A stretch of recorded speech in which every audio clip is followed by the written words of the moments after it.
afternoon. We are gathered here today for the 103rd Opening Convocation of Southern Methodist University. The Reverend Dr. Stephen Rankin, chaplain and minister to the university, will give the invocation. Please remain standing.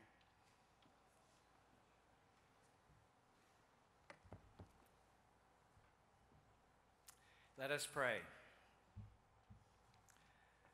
Merciful and holy God, we gather to mark this important moment as the entering class of 2017 officially joins us. Now begins a journey of discernment and discovery, learning who we are and how we fit into your great creation, learning ever more clearly how to love our neighbors as ourselves, gaining greater vision of the good we can do in the world. We are grateful for all those who have walked with us thus far, for those who have guided and taught us, for those who have encouraged and prodded us, for those who have helped us back on our feet when we stumbled and who celebrated with us the joy of our achievements. And now we turn our eyes toward this new school year. Bless this gathering of new students. We look forward to what we will learn together. And so bless, O Lord, the SMU community that will form this year. By your grace, we embrace the challenges the year will bring, knowing with confidence that we live under the guidance of your good hand. Amen. Please be seated.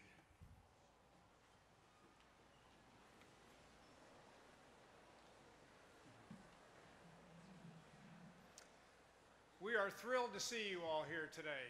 I'm Steve Corral, and it's my privilege to serve as the Provost and Vice President for Academic Affairs here at SMU.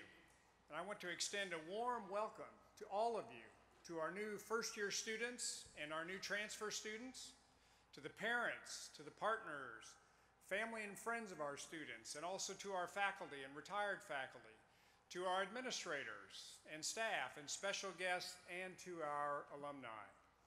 I also welcome those who are watching this special event online around the world.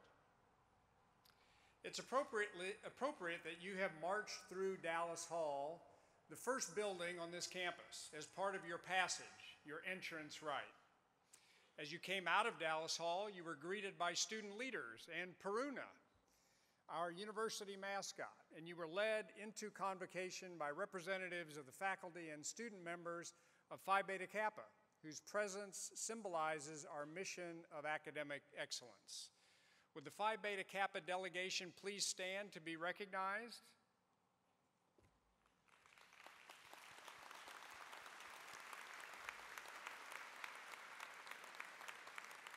Thank you. I also want to acknowledge the presence today of the alumni marshals who guided you, the entering class, in the Rotunda Passage. These alumni are parents of entering students who participated in today's Rotunda Passage. We're always delighted to have them back on campus and are especially pleased that they are here today to guide the newest members of our SMU community. These alumni symbolize the continuity of our community, a community made up of all of us who have been here and all of us who are here now. Will the alumni marshals please stand?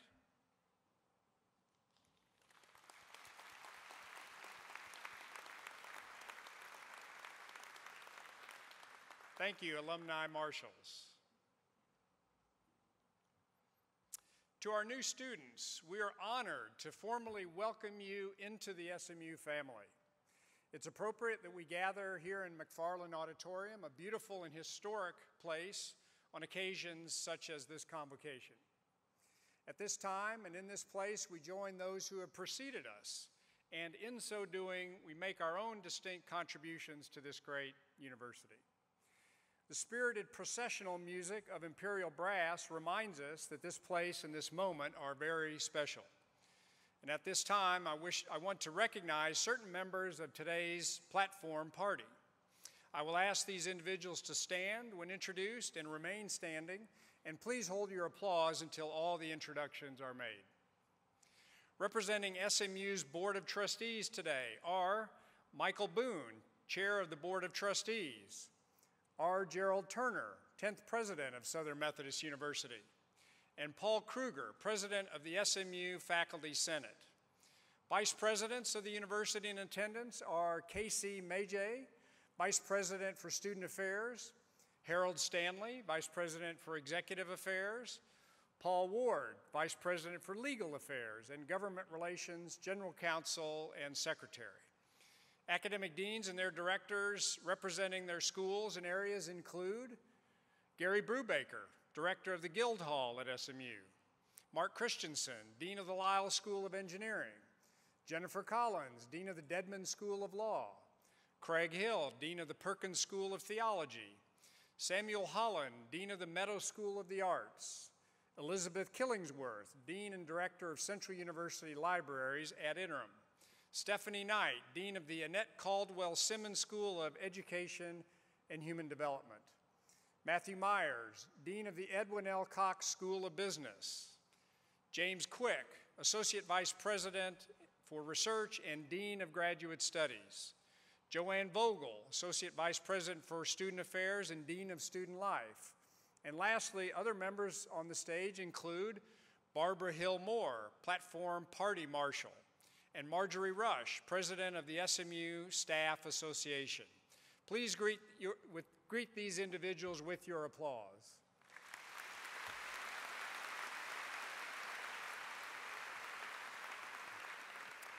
As we proceed through the convocation, other members of the Platform Party will be introduced. I also wish to recognize my colleagues from the Provost Office, plus other individuals who make important contributions to the institution. Again, I will ask each person to stand when introduced and remain standing, and I ask that you hold your applause until all the introductions are concluded. Patricia Alvey, Director of Assessment and Accreditation. Kathleen Hughley-Cook, Director for National Fellowships and Awards. Lorinda Melke, Associate Provost for Continuing Education. Jennifer Post, Director of Residence Life. Doug Reinolt, Associate Provost for Faculty Affairs. Michael Tumio, Director for Institutional Research. And Wes Wagner, Associate Vice President for Enrollment Management. Lastly, I wish to also recognize two very important members of our SMU community, President Turner's wife, Gail Turner, and my wife, Dr. Cheyenne Corral. Please greet these individuals with your applause.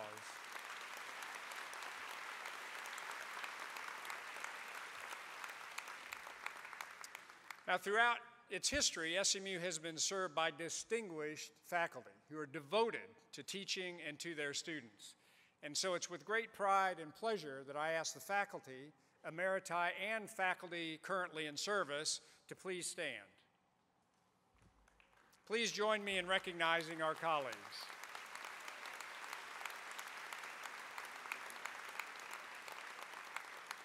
Thank you. And also in our faculty delegation this afternoon, I'm happy to acknowledge the newest members of our faculty. I would ask that new faculty members stand for a special welcome as well. New faculty members.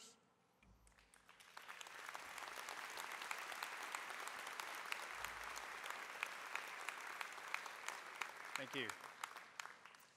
As you, the students, entered the auditorium, you were led by the faculty in residence for your residential commons who signed the opening convocation registry to record your participation in this ceremony and your membership in one of SMU's 11 residential commons. This registry is part of the university archives and begins the record of your membership in the SMU community. Will the faculty in residence please stand and be acknowledged?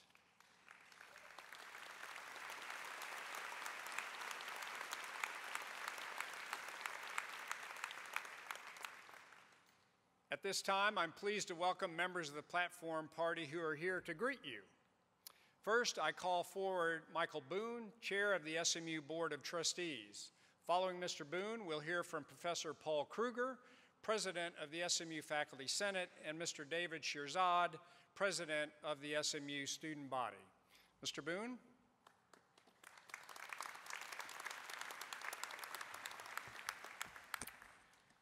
I want to begin by extending a special welcome to each of you on behalf of SMU's Board of Trustees. Our board works very hard every year to help strengthen the university. It considers, in that connection, many reports during the school year from different places that aid us in making strategic decisions about how we should go about advancing SMU. The report that we look forward to most of anything else each year is the one that speaks to the quality of our newest class of students. That tells us a lot about how we're doing in carrying out our academic mission.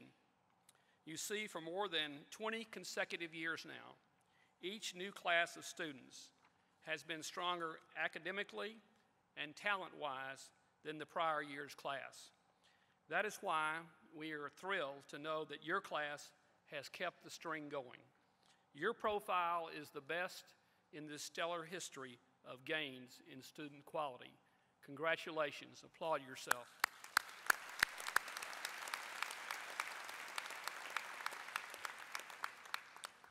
You're about to start experiencing what we call around here the Dallas Advantage. You will see that this thriving metropolitan center will grant you access to everything from internships with global corporations to premier cultural opportunities. Do not fail to take advantage of these special learning experiences that will be offered to you by Dallas. In a similar vein, the board also encourages you to pursue an interdisciplinary path of study at SMU.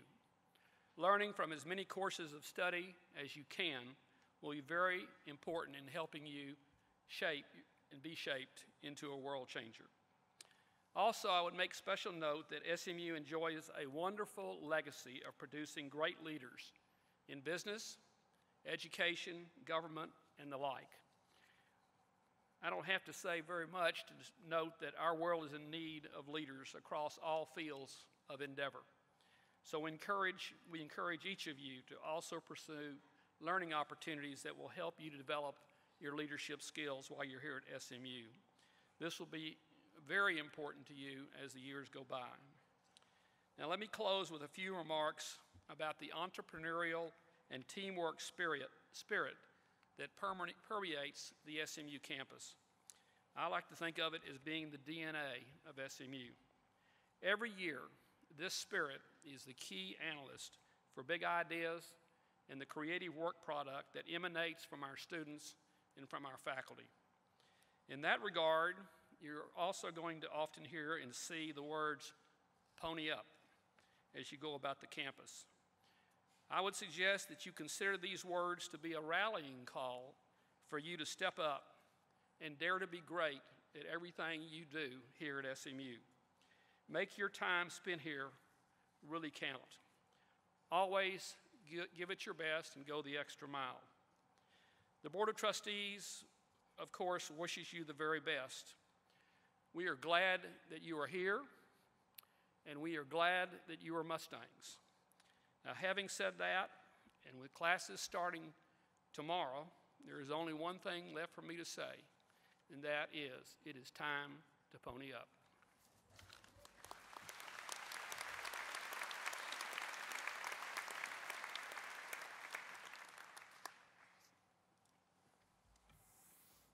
Good afternoon. It is my distinct privilege on behalf of the SMU faculty to welcome you to the beginning of your collegiate studies here at SMU.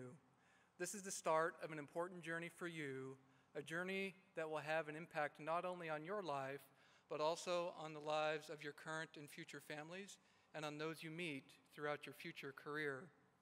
To enlighten your path on this journey, I would like to tell you a story. When my dad was in the Army and stationed in Germany during the Vietnam War, packages from home were a rare luxury. So you can imagine his interest when he received a package from his parents in Washington State. When he opened the package, he found fresh cherries from the farm back home. But this was years before FedEx and next-day package delivery. In order to keep the cherries fresh in their transatlantic trip, my grandpa had cut off the end of the tree branch, cherries and all, wrapped the severed end of the branch in a wet towel, and covered the towel with a plastic bag. The cherries were red and juicy when they arrived, and the leaves on the branch were not even wilted. Of course, my dad enjoyed the cherries, but he also shared some with those who had gathered to see what was in the package. especially since some were surprised to learn that cherries grow on trees and not bushes. Starting tomorrow and over the next 4 or 5 years, when you're attending class and busy taking notes, remember the box of cherries and recognize that your professors have prepared the course material for you with care and planning akin to that used to prepare the box of cherries for my dad. Remember also that each class you take contains only part of the knowledge and experience your degree requires, like the box contained only part of the cherry tree. Throughout your education, your future career, you must grow and fill in the rest of the tree to make it your own, as a true world changer should. And finally, remember, most of all, to share the benefits of your education here at SMU as my dad shared his cherries with his fellow GIs.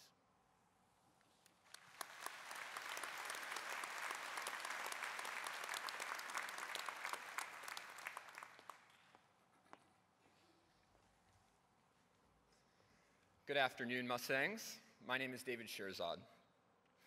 I'm sure you have heard it before, but I would like to personally extend my welcome and congratulations on making it here to SMU. I firmly believe that you're at the best university in the world, and when you take advantage of your time here, you will grow in ways that you never thought possible.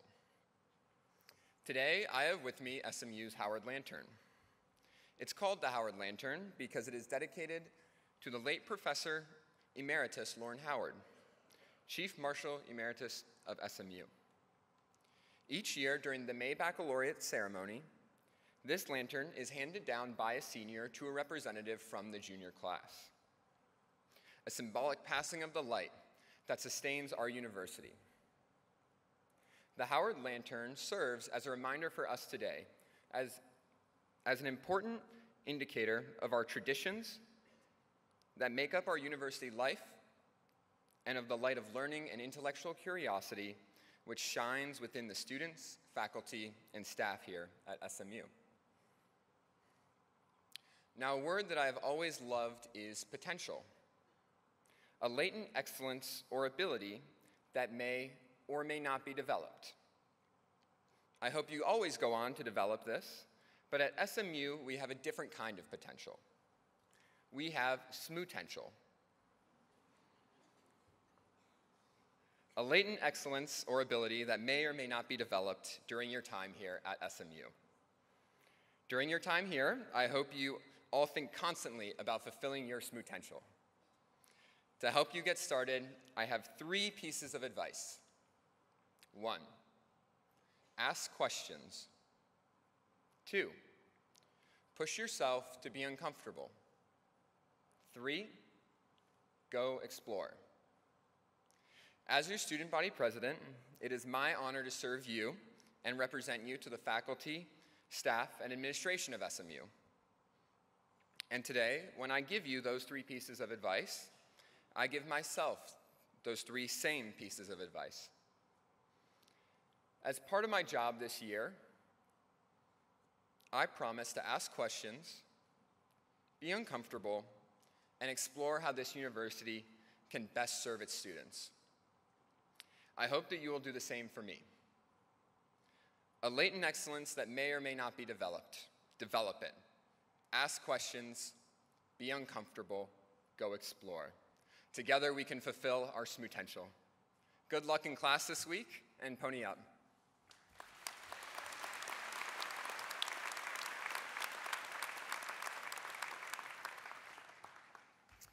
Thank you, Mr. Boone, Professor Kruger, and Mr. Shirzad. So far we have welcomed you with spoken words. Now we welcome you with music. We at SMU are very proud of our musical excellence. We are pleased to share with you the talents of the Meadows Convocation Chorus, who will now sing SMU Forever. This special music piece is performed at every commencement, and the song was written by Jimmy Dunn, an SMU parent and songwriter who wanted to capture in words how fast the university experience would be for his daughter and the memories she would have after graduation.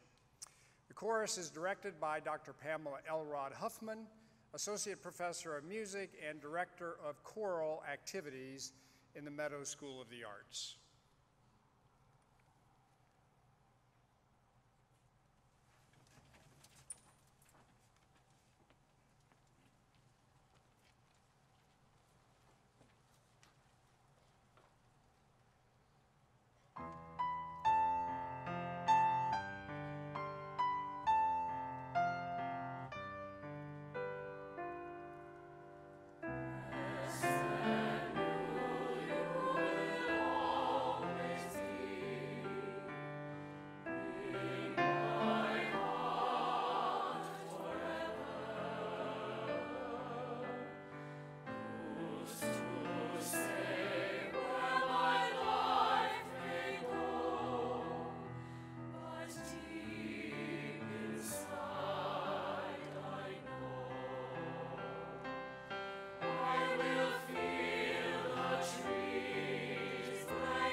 Thank you, Dr. Elrod Huffman and the Meadows Convocation Chorus. Now, this afternoon, you are following in the footsteps of thousands of SMU students who began their academic careers just as you have, passing through Dallas Hall as part of the Rotunda Passage and entering the main quad of the campus as a new SMU student. Since 1915, SMU students and faculty have gathered at the beginning of the academic year for this opening ceremony. As you begin your academic quest at SMU, it's appropriate for you to hear from the person who will oversee your time here. Therefore, I'm honored to introduce today's convocation speaker, the 10th president of SMU, Dr. R. Gerald Turner.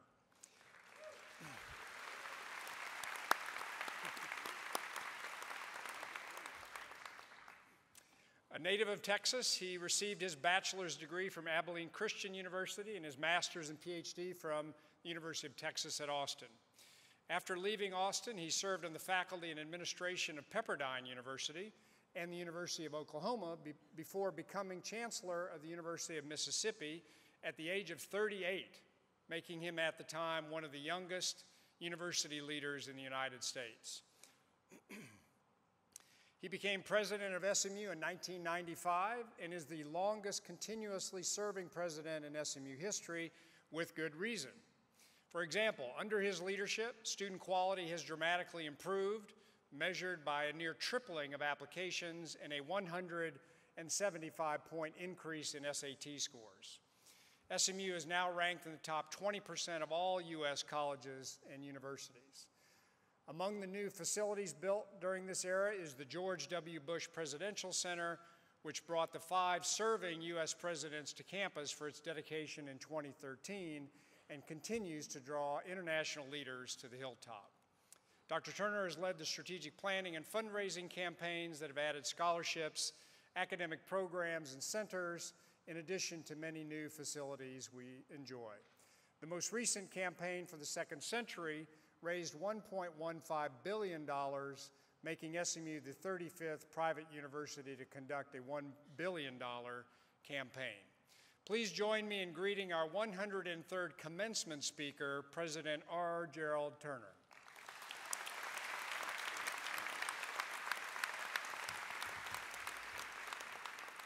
Thank you, Steve.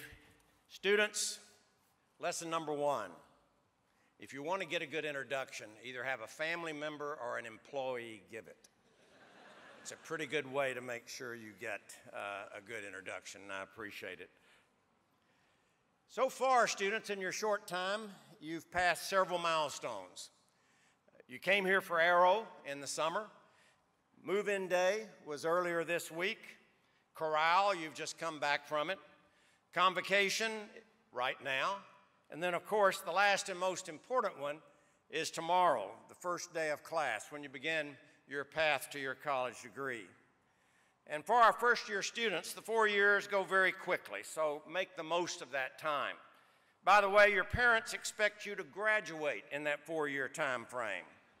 If you have other plans to extend that period of time, I really am not willing to advise you on whether you tell them that now or you break the news later on. It really is up to you.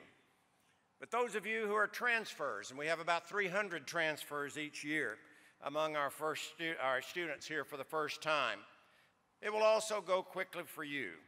But for all of you, it's a great time in your life, and we're delighted that you're going to be living it here on the SMU campus. I also look forward to greeting you in the dining commons. At least once a month, I'll join SMU's Vice President for Student Affairs, Casey Meje, and walk around the dining area at lunch and have a meal at a table with students. That way, we get to know you better, have a good opportunity to talk with you. And also, as best I can tell, it also helps in the spiritual development of the students that attend the dining commons and eat at the dining commons. And the reason I believe it helps their spiritual development, occasionally as I'm approaching a table, I hear a hushed voice say, "Oh God, don't let him sit with us." But if I do, you'll survive like everybody else has over time. We've recently completed, as was mentioned, the centennial of our founding in 2011 and our opening in 2015. As you joyfully begin your career here on the SMU campus, the first-year class of 1917 gathered 4 months after the United States officially entered World War I, and a draft for military service was implemented just a couple of months before they entered SMU. As you would expect, many students were either drafted or they enlisted. Unfortunately, there were 11 SMU students who left the campus and never returned, perishing in service to our country. There's a memorial to them donated by the senior class of 1924 that you may not yet have noticed. It's on the southeast corner of Hillcrest and University Boulevard, just west of Perkins Administration Building, which is the building that is right north of this one. And as a result, you can see it in the corner of this memorial, and there are usually small American flags around it that a neighbor puts in on a regular basis as a dedication to these individuals who sacrificed once they left the SMU campus. When SMU opened in 1915, the population of Dallas, believe it or not, was about 125,000. Now the Dallas Metroplex region has over 7 million. The SMU was founded by the mutual interest of what's now the United Methodist Church and the business and civic leaders of Dallas. Most of the students at that time were from Texas, really surrounding the Dallas area. Today, the total student body is shaped to consist of approximately, overall, 50% from Texas and 50% from out of state. And I should add that the 50% of us who are of native Texans hope that some of you from out of state will very quickly lose your very noticeable accents. But during your time on campus, you'll be able to avail yourselves of the incredible learning opportunities that life in Dallas and on this campus provides. Your predecessors have laid the path to where employers here in Dallas and around the country expect you to have the skills to interact with people, to have internships and other kinds of out-of-classroom experiences and opportunities that are unique to being in a major dynamic city like Dallas. These expectations are consistent with our branding statement, World Changers Shaped Here, which I know you have seen on practically all of our printed materials. Every theme and every word in that statement was carefully debated and chosen from a list of alternatives. Ultimately, the most discussed word in that whole statement was the word shaped. Although the faculty overseeing the academic curriculum you will follow provide the major part of the shaping, it also results from your own personality, but the friends you make, your experiences from residing in a commons, the practical knowledge gained from your internships within the city of Dallas, and the intellectual stimulation and impact of the many renowned scholars and world leaders that you'll be able to hear during your time here. As a result, much of the shaping is a byproduct of the living, learning environment that together we created SMU. As a part of this shaping process during your time here, there are several very fundamental skills that we hope you'll develop or augment that are very important beyond those within your academic major. Like most fundamental skills, they may go unappreciated and often stay under the radar, but yet they will dramatically affect your success and your ability to be a world changer on a very small stage or on a very large one. The first of these skills is communication skills. One of the strong but unrecognized glass ceilings that some people place on themselves is their limitation in communication skills. The most often complaint I hear from employers, and you can read it all around the country, about college students is they do not have adequate writing or composition skills. If you can write, speak, and compute well and accurately, you will have such an advantage over the multitudes who do not.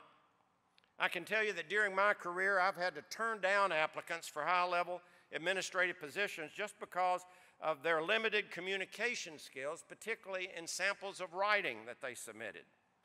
If you don't write or compose well, or if you can't write it logically and in a convincing way, it will haunt you throughout your career. One of the great blessings of my college experience was that I had several professors who took the time to ink up my papers. As you can imagine, I was frustrated at the time, but their efforts have really blessed my life. I can hear some of them telling me what it was that I had put together incorrectly. If you need to improve, and the faculty will let you know it, don't ignore it. Seek help at the Altshuler Learning Enhancement Center. Learn from the red ink. Red ink is your friend, as long as you see less and less of it over the semester. So take your discernment and discourse classes seriously, and also take classes in history, philosophy, political science, English, religious studies, and other areas where you have to express yourself verbally and in writing. Make yourself do it. Number 2, the second foundational area of knowledge I'd urge you to enhance while you're here is your ability to recognize ethical conflicts and be able to discuss and act on the should, the ought, or the right. The lack of a moral campus undermines the quality of life for many people and certainly lowers the trust factor that people feel for them. You want to be able to trust your friends that you make here and your future spouse. In turn, they, your family, your faculty, and your future employer will want to be able to trust you. Any person who eventually reports to you will want to trust you as a person of integrity, and we do intend to train you as leaders. There will be people reporting to you. Part of the shaping anticipated in our brand of world leaders shaped here is that our students will strengthen their skills to be compassionate, ethical people of integrity. The news is replete with successful people who've taken a great fall due to their not recognizing ethical issues or simply ignoring them. When students leave a particular college with a suspension or dismissal for cheating on a test or plagiarizing a report, they operate under a cloud and find a much reduced list of options for completing their degree. We have an ethical component in our university curriculum, and I urge you to delve deeply into the questions that are raised. These are some of humanity's most interesting and challenging issues, and always have been. Questions regarding the whys of life are often much more interesting than the whats. Take your ethical courses seriously. Number 3, cultural intelligence skills. All of us have been shocked and appalled by the recent events at the University of Virginia and the city of Charlottesville that resulted in violence and the loss of life. The invasion of alt-right groups expressing hatred, racist, anti-Semitic sentiments was outrageous. Such hatred and violence are diametrically opposed to the values of our university and any university that promotes openness, respect for others, and the discussion and debate of ideas in an atmosphere of civility. Should such a curse arrive at our door, we'll deal with it. But the most effective long-term approach to confronting such hateful and destructive movements is to strengthen our sense of community, to get to know more clearly those around us who make up our world. It's much easier to objectify and dehumanize those that are different from us if we are totally unfamiliar with them as fellow human beings.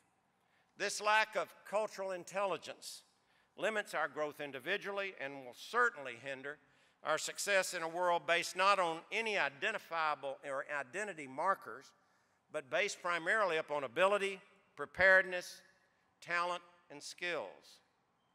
Therefore, the third skill that we hope you'll develop involves this cultural intelligence. A defining characteristic of graduates at SMU has always been their ability to interact successfully with people. And now that's stretched to be sure that it's people of all backgrounds.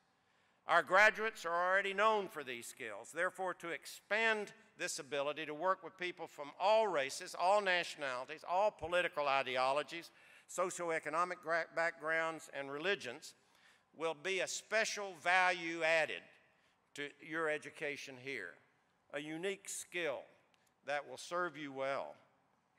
We are calling this critical value cultural intelligence, which is defined, as I said, as having the skills to function and manage effectively in culturally diverse settings.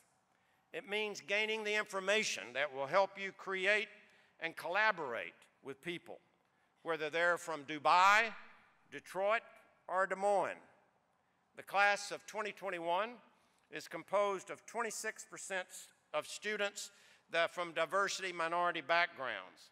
And among our transfers, that number is 41%.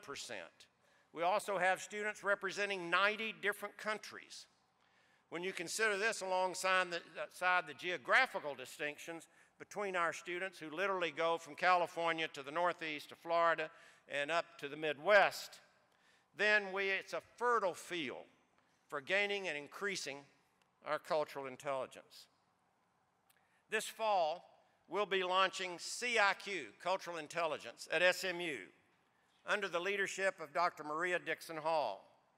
CIQ at SMU is the informational programmatic core that will make cultural intelligence a practical part of living and learning on campus, whether it's in the classroom, sorority, fraternity house, residential hall, or athletic field. It becomes a differentiating standard of what it means truly to be a Mustang, cultural intelligence. The fourth, skills in maintaining civility and freedom of speech. Because all Mustangs are valued, we should be able to discuss, debate, agree, and disagree with each other in a context of civil discourse. In a world that certainly shows it can be contentious and where polar opposite views on practically every economic and political issue exist, the university has always been a site where differences of opinion can be presented and debated. Not all opinions are equally valid, but after discourse and debate, the values of ideas usually rise or fall to their appropriate level over time. And freedom of speech has always been recognized as an absolute cornerstone of a democratic society. Because of this fundamental role, any restrictions have always followed intensive review by the Supreme Court of the United States or its equivalent in other democracies. The ability to articulate and defend one's ideas while recognizing and respecting other points of view is an important component of shaping world leaders. During these intense times of differences of opinion in our country, our university community has been able to discuss and debate these differences in the kind of unique environment that a university is charged to provide. A great example of this is working out resolutions regarding political or social displays between administration and student leaders based upon discourse and discussion. So I urge the class of 2021, join your predecessors in preserving these opportunities for yourself and for classes yet to come. No matter what happens from external people either invading us or influencing us by their activities, members of the university community ought to treat each other with respect and ought to be able to discuss with each other differences of opinion. Number 5, last one, relational skills.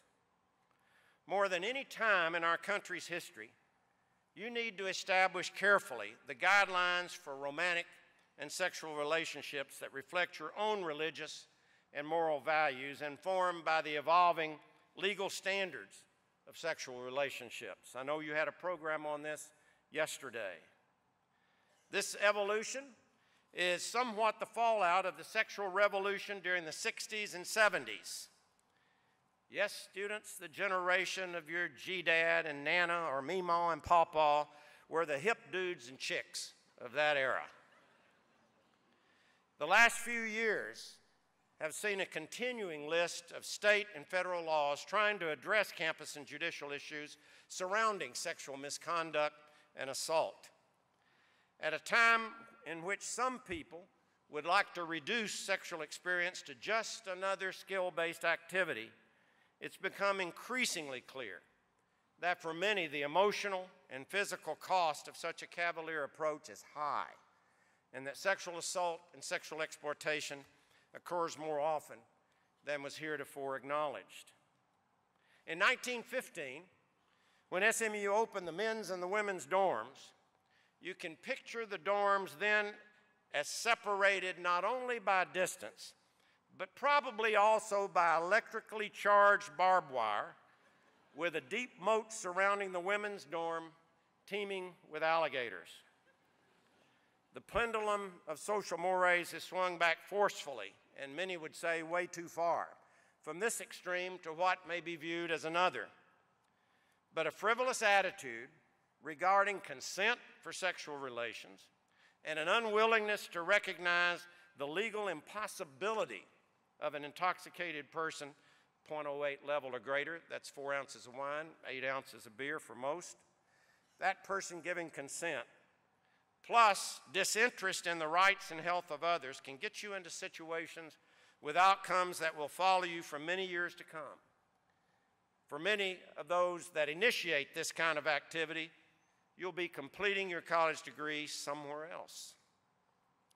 Become skillful at taking personal responsibility for your own actions and developing friends who will accept mutual responsibility for themselves and for you and for the safety of others.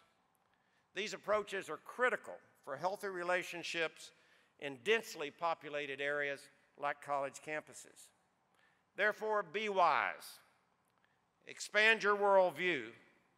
Accept that all Mustangs are valued so that you will be able to treat each other with the respect each and every one of you is due. So in concluding, as we approach the start of the semester tomorrow, I have absolutely no concern about whether or not you'll get a state-of-the-art education in whatever major you follow. You will. It is obviously the responsibility of the faculty and the administration to make sure that's true, but I'll know you'll find it is true if you do your part. While you're both doing well and enjoying your time here, I urge you again to make sure that you avail yourselves of the opportunities to strengthen any weakness or misunderstanding you have in these 5 fundamental skills: communication, ethical decision-making, cultural intelligence, maintenance of civility and freedom of speech, and responsible relationships. After you leave SMU, you won't have as much time to work on these skills as you do now. If SMU graduates continue to exhibit these fundamental skills, as well as the strong academic preparation you're going to get, SMU will have another great century, and world changers will continue to be shaped here. It's a great time to be at SMU. It's a great time for you to be in Dallas. We look forward to beginning officially your request with you tomorrow morning. So set your alarm to ring loudly so that you will be ready for your first day of class, and particularly be ready to pony up. Welcome to the SMU community.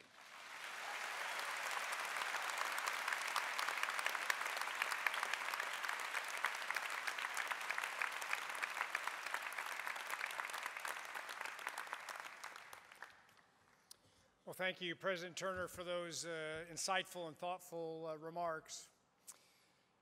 As Provost and Chief Academic Officer of SMU, I'm convinced that one of the most important duties of this office, and indeed all associated with the university, is that of supporting the full engagement of our students in the university community that President Turner was describing. Each student, faculty member, administrator, and staff member at SMU shares responsibility for building an academic community that creates, expands, and imparts knowledge through teaching, research, and service that shapes world changers who contribute to their communities and excel in their professions in a global society. This SMU community cultivates principled thought, develops intellectual skills, and promotes an environment emphasizing individual dignity and worth in a community that affirms its commitment to academic freedom and open inquiry and to moral and ethical values. And now to present this entering class, I call on Elena Hicks, Dean of Undergraduate Admission and Executive Director of Enrollment Services. Ms. Hicks.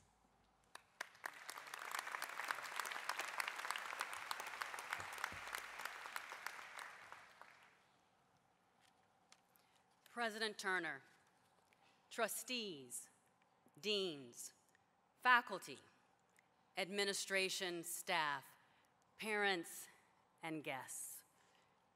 This is a very exciting day for me, for the Division of Enrollment Services, and of course, for this university, as we celebrate the entering class of fall 2017.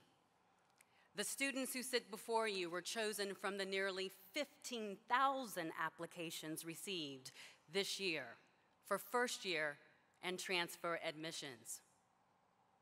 These are the students who rise to the top. These are the students who stand out and stand up because of their commitment to their education, to their families, and to their communities. These are the students who make up the most academically qualified entering class in SMU's history. These students will embrace and illustrate our motto, World Changers, shaped here. This class represents 1,391 high schools and over 267 colleges and universities worldwide. They come from 43 states, led by Texas, California, Florida, Illinois, Connecticut, and Missouri. There are over 115 international students who call 54 foreign countries home, with China, Mexico, Switzerland, the United Arab Emirates, and the United Kingdom leading the pack. What else makes this class so unique, so interesting, so special, so SMU? Their participation in Eagle Scouts, Boys State, Girls State, Model UN, National Charity League. Many have competed in club and/or varsity athletics. Know that 97 of these students will continue in their athletic pursuits here at SMU as Division I athletes. Others traveled abroad to assist others during mission trips. Some created startups. There are a multitude of CEOs and future CEOs in this class. There are U.S. Senate interns, and the list goes on and on. Some specific examples of who makes up this class of 2017 was a student by the name of Jeffrey. Jeffrey is the founder president of Jeffrey Has Heart. Inspired by his own congenital heart disease, he gives financial assistance to teen heart patients and their families.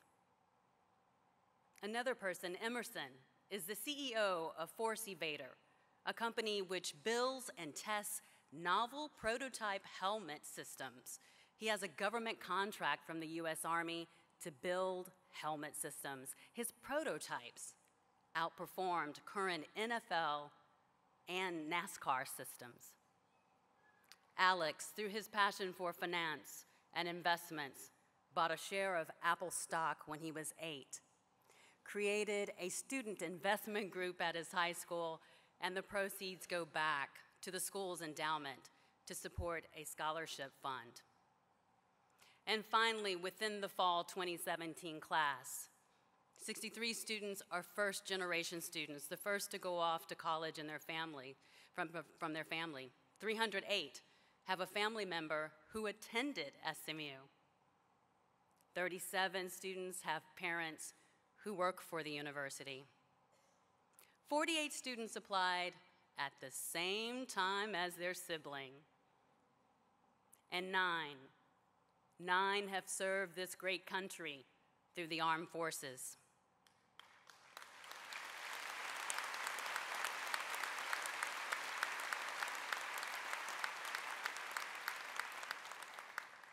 You have accomplished so much in your young lives, Mustangs. We are eager to accompany you as you make your way through SMU, using your innate talents and your personal drive. And though we expect a lot from you in regard to your persistence and achieving your goals, know that we are right here with you, along with your family and friends, cheering you on and assisting in any way that we can. We did not simply admit an entering fall 2017 class. We handpicked the newest members of the SMU family. Students, as you know, family lasts a lifetime. So I want to welcome you to the hilltop. Welcome to your new family. Welcome to SMU.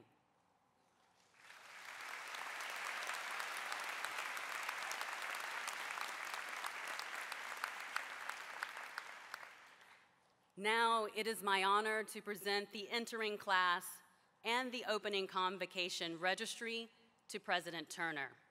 I ask Chief Marshal Tom Fomby to join me on stage with the convocation registry that has been signed today by the faculty and residents representing each of the 11 residential commons.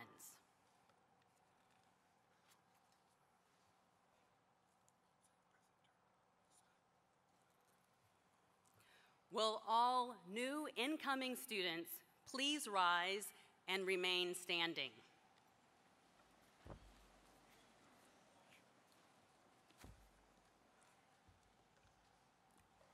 President Turner, on behalf of the Office of Admission, and with my deepest gratitude to the faculty, staff, alumni, and other members of the university community who have helped bring these students to the hilltop, I present the entering class of Southern Methodist University for fall 2017.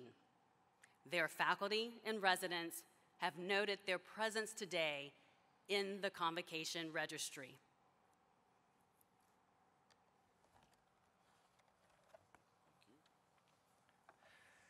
Thank you, Dean Hicks, for that introduction of the class of 2021.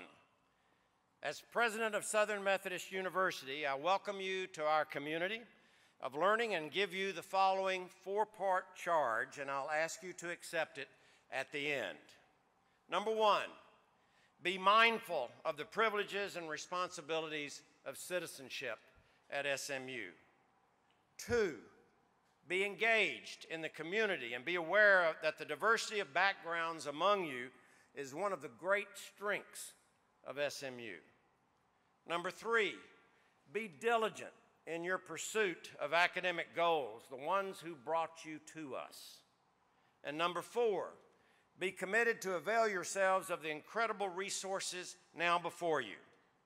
If you're willing to accept these responsibilities, will you please say, "I will"?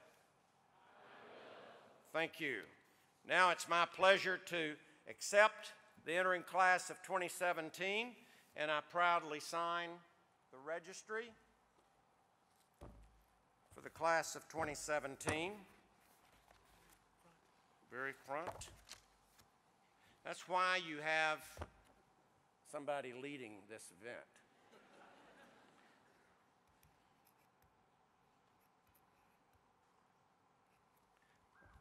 There you go. Thank you.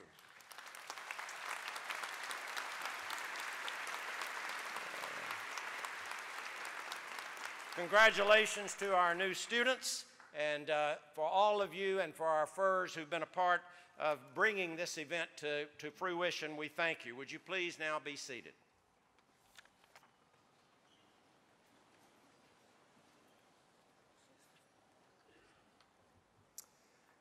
As we conclude today's convocation today, you participated in a common reading discussion on the book entitled Evicted. I too have read that book with great interest. As a reminder, we encourage all of you to attend a special lecture by its Pulitzer Prize-winning author, Matthew Desmond, this Thursday, August 24th at 6 p.m. right here in McFarland Auditorium.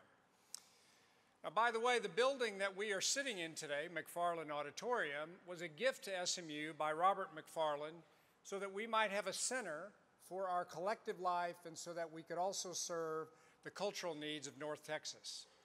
One of the university's treasured possessions is the original fire curtain of McFarland Auditorium. On that curtain, dating from 1926, is a painting of the Ovilla Methodist Church, a church attended by Mr. McFarland, who also contributed to this curtain. The curtain was first lowered at the auditorium dedication many years ago. We lower it today in your honor. This curtain, this auditorium, served to remind us of those who have gone before. And as an apostle reminds us in his letter to the Hebrews, we are surrounded by a cloud of witnesses who circle about us. As of today, you, the entering students, join with SMU's past as you prepare to be a part of the present and our future.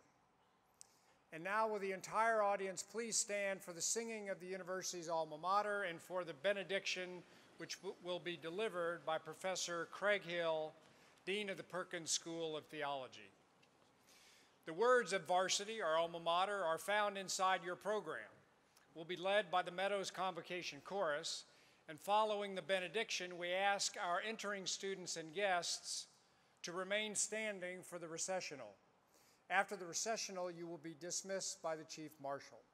Upon exiting the auditorium, you'll be greeted on the historic main quadrangle by the sounds of the Mustang Band, led by Director Don Hopkins. And if you're a member of the Mustang Band, you may now leave to take your place with the band after the benediction.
To arrive here today, you developed your talents and nurtured your capacities.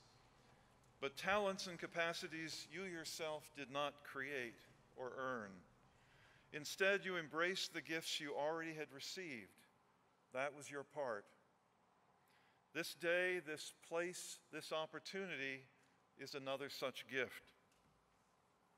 It is a benefit conferred upon you by many thousands of others who gave from the fruits of their labors, gave even their labors themselves to establish and build up this university. Likewise, generations of learners before you sought out the knowledge and honed the skills that will be offered you here. Others better known to you have loved, supported, and directed you along the path that led you to this place.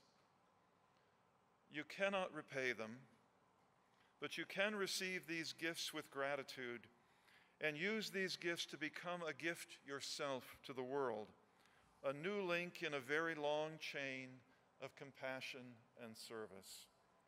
Let us pray. God of mercy and of wisdom, we thank you for the many gifts freely given us and pray as we step from this hall into an open future that we might receive all that is before us with thankful hearts diligent minds, and generous spirits.